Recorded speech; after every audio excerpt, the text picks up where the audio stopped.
Ito na ako sa ito na kami sa workplace namin.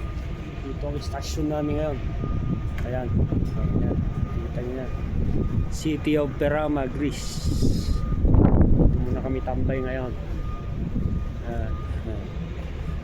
Ito yung mga yan yung mga project ko na kailangan matapos. Dami ha. Ayan ayun pa. Ayun. Ayan.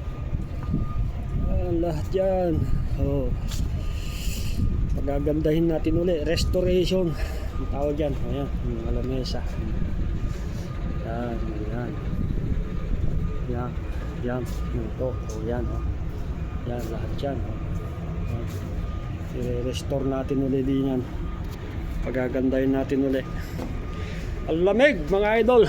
Grabe. 15 degrees. Sabra. Naninigas na yung mga palad ko sa lamig. Ingat mga idol. Magandang araw po sa lahat. Salamat. Enjoy your day. God bless.